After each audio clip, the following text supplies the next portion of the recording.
The Owen James Report is brought to you by NCB Capital Markets, serious about wealth.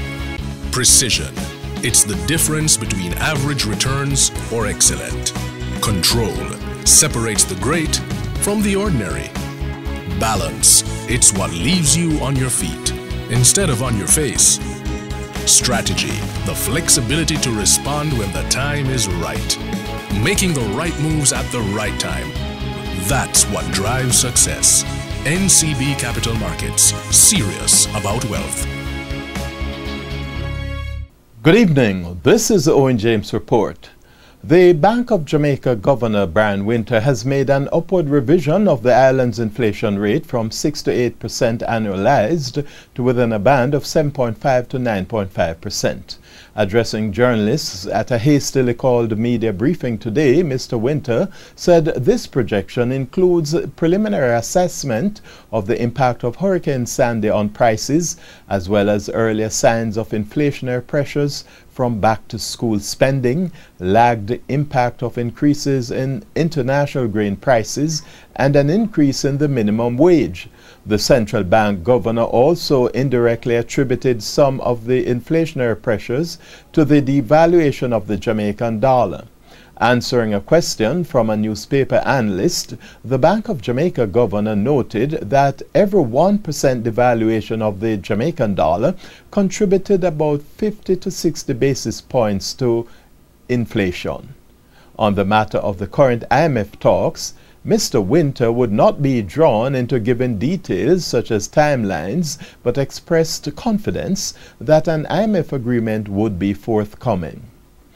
News on the market now, and trading was exceptionally moderate, with just over 729,000 shares changing hands, with some key stocks advancing and winners outperforming losers by 10 to 7. The main JC index gained 150 points, or a fifth of 1%. The winners included Carreras, D&G, Grace Kennedy, Jamaica Broilers, Jamaica Producers, Kingston Wharves, NCB, and Seprod. The losers included JMMB, Lasco Manufacturing, Lime, Radio Jamaica, Scotia Group, and Scotia Investments. The Jamaican dollar strengthened against the three regularly traded foreign currencies today. In other words, the US and the Canadian dollars, as well as the British pound, weakened against the Jamaican dollar. The benchmark American dollar slipped 3 Jamaican cents, closing at an average selling rate of $91.06, whilst the Canadian dollar lost 92 cents Jamaican to close at $90.85. Sterling declined by 47 Jamaican cents to close at $146.52. Now finally, Jamaica's unemployment rate has risen year over year by 50 basis points to 12.8%.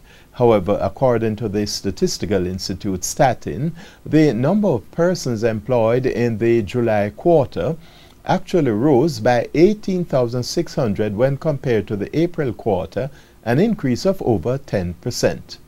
Year over year, the number of unemployed persons increased by 9,500, or 6.3%. That's the July quarter this year compared to the corresponding quarter last year. And that's the Owen James Report. Good evening. The Owen James Report was brought to you by NCB Capital Markets, serious about wealth.